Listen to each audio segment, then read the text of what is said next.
Uh, I'll be very brief. As I said, there are 25 sub-themes. So I chose. Sir, your voice is very low, sir.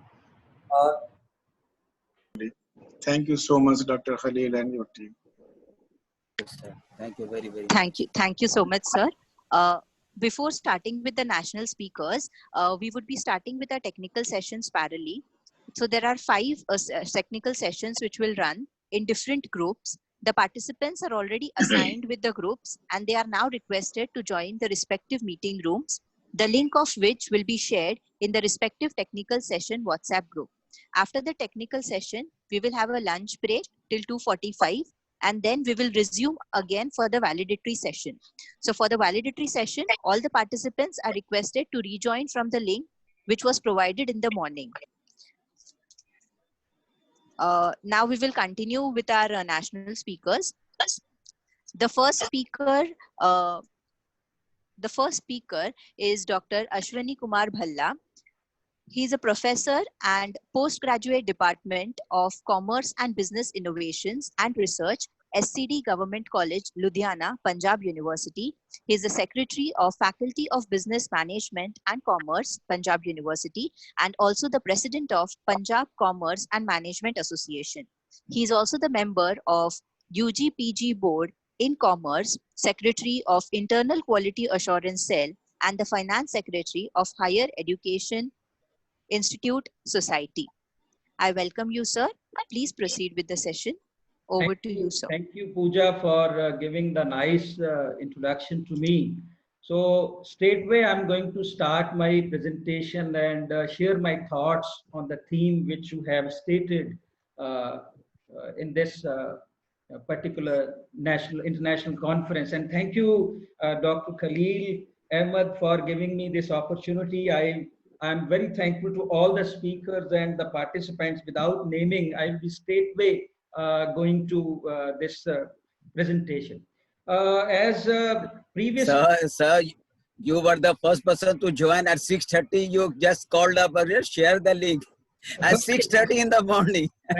Thank you. So I was very curious because any activity is organized by Dr. Khalil and Dr. Anjum, that is absolutely qualitative activity. That's why I thought that I should join without Thank you, sir. So that's why I was. Thank you, sir. So thank you so much, sir. So now I'll be coming to my topic. I will be speaking today COVID-19 rebooting our industry and commerce. We have seen over the various months that because of this COVID-19, our business establishments have suffered a lot. It is already closed every jobs, and many people are suffering, right from the small, medium and small industry to the large, high industry, heavy industry has suffered a lot. And there are huge losses people are bearing. And this COVID outbreak has suffered economy as a whole. Since December 2019, the whole world is struggling with the COVID-19. And Indian subcontinent is also witnessing its impact from the February last to till now. So there is a complete lockdown from March 22nd, 2020, and some states remained under curfew. So large segment of our population is under fear.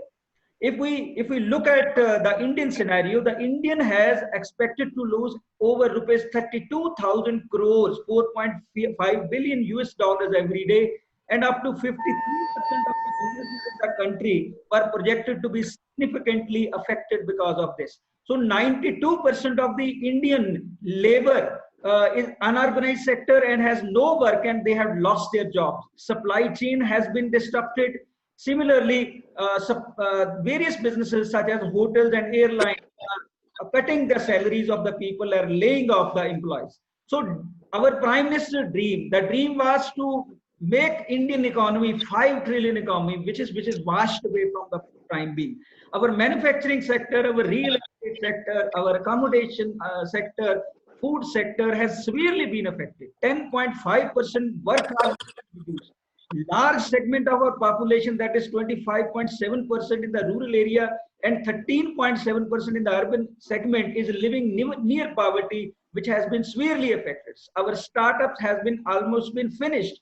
So the large segment of our population, that is 25 crore Manrega workers, were not able to earn anything during this period. So If we look at the impact of this COVID-19 after lockdown, World Bank has already stated that there will be a labor supply shortage moving to their native places. And I am living in Ludhiana. Ludhiana is one of the biggest industrial city of the state. And over 5 lakh people, migrant workers, has gone to their native places, and we conducted a survey. And they say that until and unless there is a vaccine for the COVID-19, we will not come back, because the industry people has not cared them during this period, and they are annoyed so much from the industry that they are not going to come back very early soon. This poses a major crisis to the industry as well as our agriculture sector in the Punjab. Our trade cost is going to be increased during this period. There are certain consequences of this post-lockdown period, because COVID-19 has taught us so many lessons when we were living in our houses. This is going to have public cut in expenditure when this lockdown or COVID-19 situation is going to be released, because public has lessons, so many lessons in it. It is expected that at least 60% cut is going to be there in the public expenditure, which is going to severely affect the various sectors of the economy. And remaining 40% which they will be spending on the daily needs, that is grocery item. Major shift is expected to be there in the buying behavior of the customer. So this is going to affect the tourism industry in a very, very severe manner, and it is expected that if this continue, tourism industry will be finished for the time being. This pandemic situation has affected the various sectors like financial services sector, auto sector, information technology sector, foreign direct investment, mutual funds, and the cement industry in a very, very bad manner. Now it's a time to ponder upon what to do now, whether we are going to be finished or there is some hope.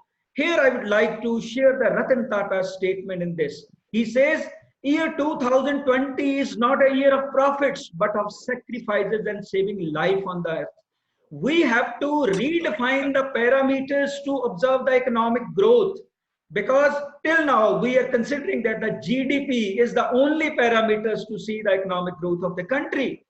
Now we have to redefine the growth, not in percentage of GDP, but in terms of happiness and health index of the citizens. Now we have to define the growth of the country in terms of a social security of the population. So we have to think all these issues in terms of quality of its human resources, in terms of quality of the immunity of the population. The growth need to be defined in such kinds of things. Similarly, moving forward, industry leaders to redesign their growth strategies. Now, coming out with the Ratan Tata statement, we have to adopt the strategy of sharing profits with the customers and other stakeholders. We need an honesty in tax paying, being honest as taxpayers. We have to produce environmentally safe products and services. Our pricing system needs to be efficient, which suits all the stakeholders. Our Prime Minister is crying and saying that we must focus on the locals. We must become the vocal for the local. That means focusing on the indigenous technology. So these are the certain issues, giving importance to local MSMEs, exploring the possibility of using local raw material. So all our industry leaders to redesign their growth strategy in this way. Now the choice is between dying with the virus or dying with the starvation. If this lockdown continues, then people will die with the starvation. If lockdown is open, then the people will die with the coronavirus. Then we have to analyze the situation.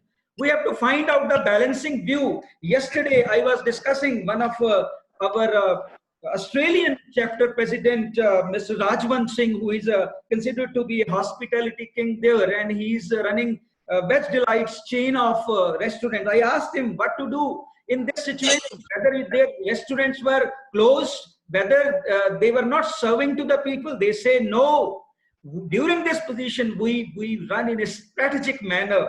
No job, no closure was there, no job loss was there, no revenue loss was there, because they, even in this situation, they were able to increase their brand revenue, brand awareness, the pricing, picking large amount of the customers and online channels to grow. It was a challenge which they have accepted. with the connectivity of the social media, with creativity and with emotions, they were able to serve to the people. So if you have to survive, you have to live with the corona. Corona is going to be a part of your life. Forget the situation that there is a post-corona situation. There may be a post-lockdown situation, but there will not be any post-corona situation. We have to live it with the longer period of time, which needs strategies. I share here with the Narayan Murthy statement. He said India must accept the coronavirus as a new normal. Otherwise, if lockdown will continue, they may kill more people than the corona or COVID-19. So the choice is between us, how to do with it, how to find out the strategies. Here the scientific approach is needed, my dear friends. Strengthening Make in India initiatives, commercialization of the indigenous technology, development of the technology-driven transparent public distribution system, efficient rural healthcare delivery, drastic reduction of the imports, adoption of emerging technology domains like artificial intelligence, looking after both demand and supply challenges. All these needs to be looked out from the scientific approach. Otherwise, we will not be able to survive. Now we must focus on the self-reliant supply chain, total focus of self-reliant villages.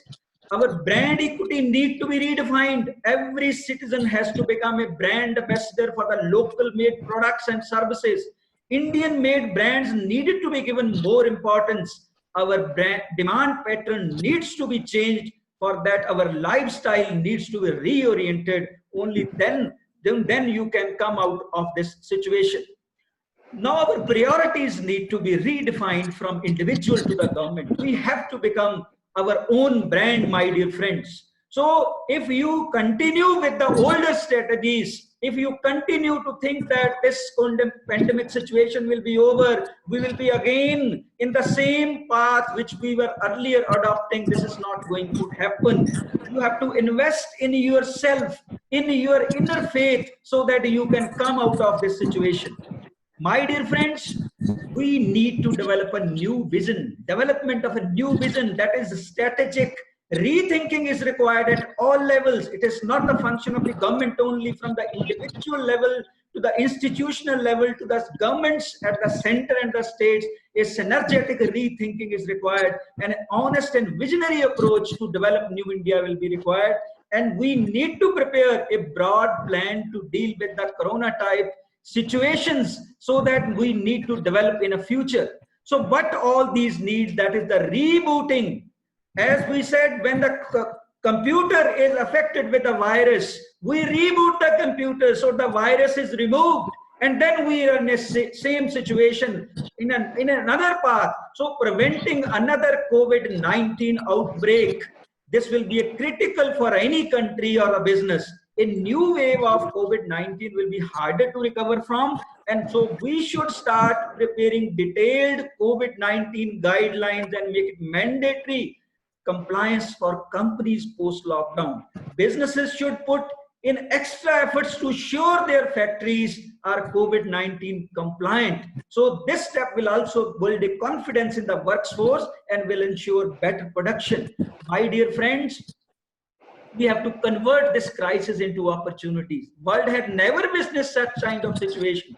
This is an unprecedented situation. We are all locked and working from home. We have to convert this crisis into opportunities, as Dr. Khalil, Dr. Anjum and his team has proved that even if lockdown is there, the people are connected, students are connected, teachers are connected, and they can make a delivery in a very, very efficient manner, more efficient than we were earlier working. This is the crisis converting into opportunities. Similarly, we have to change our lifestyle. So wherever bottlenecks are there, we have to find out the new ways. Every crisis has new opportunities in its offing. Why should we waste this time? We have to utilize these opportunities for the benefit of humanity. We have to invest in ourselves so that we can find a new way of learning. There are various post-lockdown challenges. Another looming issue post-lockdown will be lack of workforce or manpower. Most of the workers are migrant and they are not able to return to work soon because they have a fear in their mind. companies will end up operating at a very low capacity. This will require businesses to take up substantial measures for workers' safety and in providing benefits like housing. Near the workplace, businesses will also require to think out of the box and establishes processes to employ available workforce efficiently. For example, we have to work with multiple shifts, as an available workforce cannot work together due to COVID-19 guidelines, providing other benefits to the workers utilizing available capacity of the units. So this is the need of the hour. My dear friends, the COVID-19 pandemic has impacted the supply chain across the globe. Post lockdown, it will be very difficult for the businesses to predict from where and what level of demand will come. I have already stated that people are going to cut their expenditure. Business should activate scenario planning teams. These teams will help cover multiple demand scenarios and plan solutions. So after this pandemic situation is over, so we have to focus on our anticipated demand. There is going to be a liquidity crunch in the future because of this situation. Businesses have started facing massive working capital cash flow issues during this lockdown, and they will continue. Even we have seen, even though the Reserve Bank of India has lowered down the interest rate, they have said that you need not to pay for the time being, but ultimately they have to pay.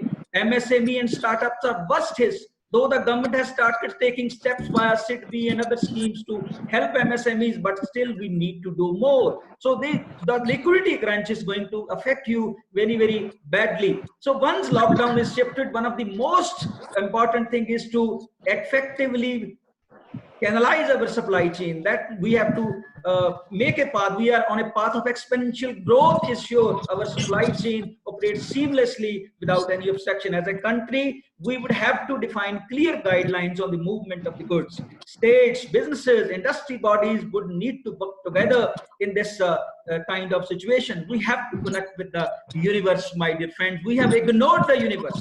We think that we are the masters of the universe, therefore we were doing everything which was in our favor, but we are not masters of the universe.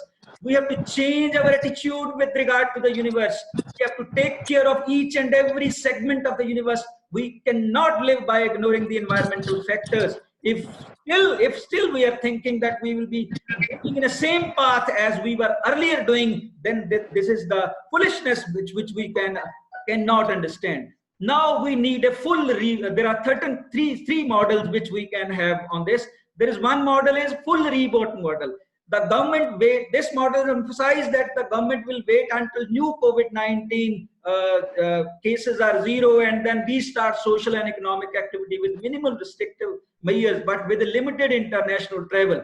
But this strategy requires a set of conditions that may not be feasible for most of the countries, including tight border controls, having volumes of testing and contact tracing, and the ability to enforce an initial lengthy lockdown. Second approach is allow the widespread starting of the society, social and economic activity, but continued strict isolation for vulnerable populations such as elderly.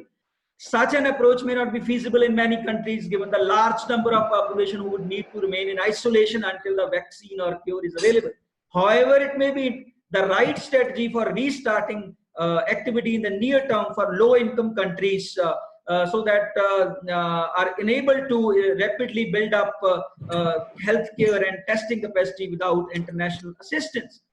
Third approach, which is the most relevant approach, is, and whatever is that we are adopting in India also, the third approach is likely to be the most widely adopted. Under this graduated model, governments lift restrictions in a deliberate, phased and incremental manner based on the progression of the disease, the readiness of the public health system and the preparedness of the public. This approach is in varying stages of introduction, is very, very successful in the countries like in Asia and the Europe.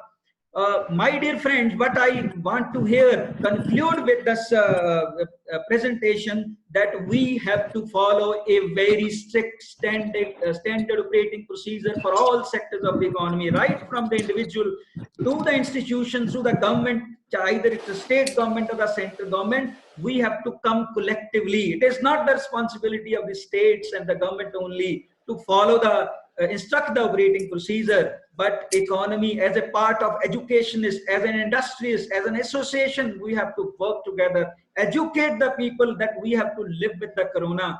This pandemic situation is not going to be very, very soon over, but we have to be followed with these kind of things and collectively work so that we can win in this situation. And I'm very sure in India, the way we are working, though there are certain bottlenecks, certain problems were there, migrant laborers were now on the road, but slowly, we are learning from this situation and we will come out of it. And the efforts of Dr. Khalil, Dr. Anjum, and the institutions they are leading, they are making aware the public, and we will all collectively win in from this sector. Thank you, Pooja. Thank you for giving me this opportunity.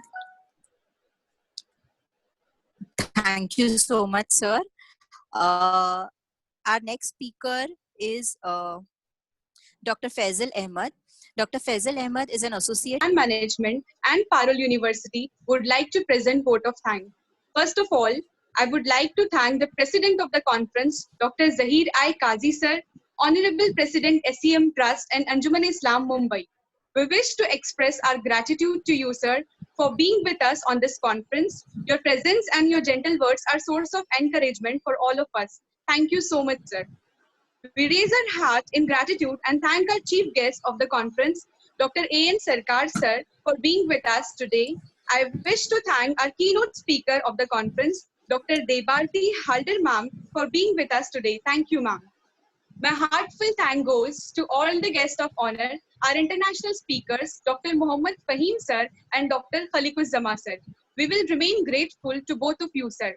I am very much grateful to our Indian speakers, Dr. Ashwani Bhalla, Professor and Member Research Board, Secretary, Faculty of Business Management. I am very much thankful to Dr. Faisal Ahmed, Puri School of Management, New Delhi. I am also thankful to Dr. M.Z. Farooqi, sir, former principal, Rizvi College.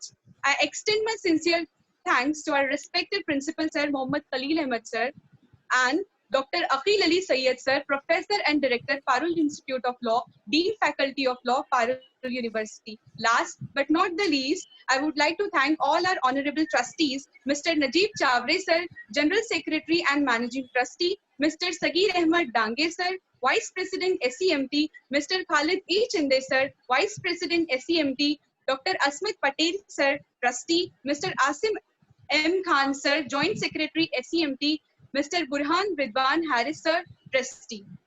Finally, I would like to thank all who were involved in it. Participants, please note, here we'll have a lunch break. After that, we'll gather again for the technical session. Thank you. Thank you very, very much. No, ma'am. Thank you, ma'am. But we are not having lunch break now. We will just have a 5 minutes break and then we will start with the participants who want to present. So we'll just have 5 minutes break so that we adjust everything. Okay, ma'am. Yeah. Thank you, Dr. Khalil. Thank you for giving us. Thank you very, very much, sir. You were there right from 6:30 in the morning, sir. You woke up so early and you were remain with us. And I'm extending my sincere thanks to my president who is still there with us right from 9:45 till this particular time. I think it's past 5 minutes past 1. Thank you, sir. Thank you very, very much for your presence over conference with your nice thought. Thank you very, very much. Thank you. Dr. Farooqi, sir, you will remain here for chairing a session. This is the